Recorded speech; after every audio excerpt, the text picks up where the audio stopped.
नमस्ते दोस्तों, मीरा देवी अवधी लोकगीत में आप सबका स्वागत है। मैं एक कहानवा गीत गाने जा रही हूँ। अच्छा लगे तो कमेंट में जरूर बताना। दिलवा टूटल बाबला मसे जुड़त नाही, दिलवा टूटल बाबला मसे जुड़त नाही।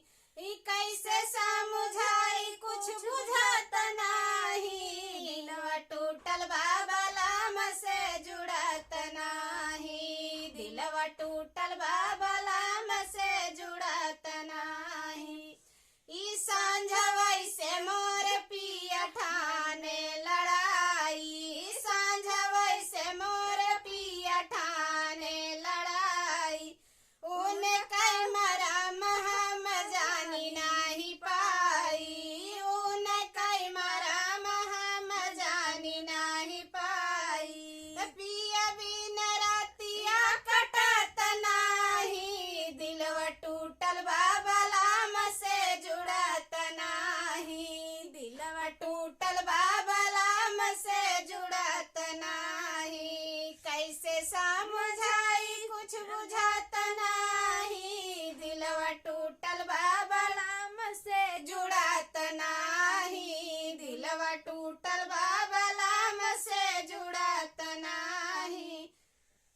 बिना रे बला मुआ के नीक नाही लगाई, बिना रे बला मुआ के नीक नहीं लगाई।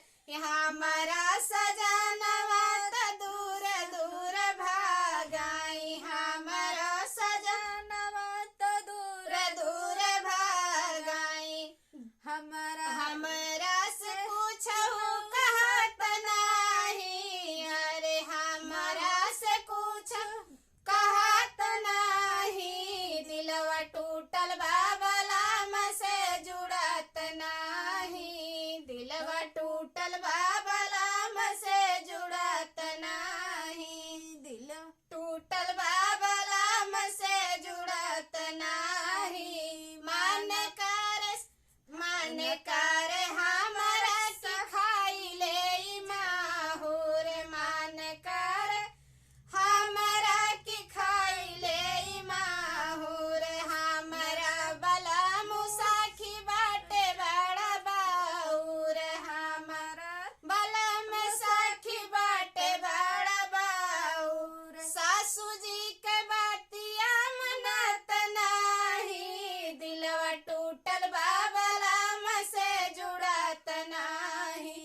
हमरे सासू जी के बातिया मनत नाही, दिलवा टूटल बाबला मसे जुड़त नाही, दिलवा टूटल बाबला मसे जुड़त नाही।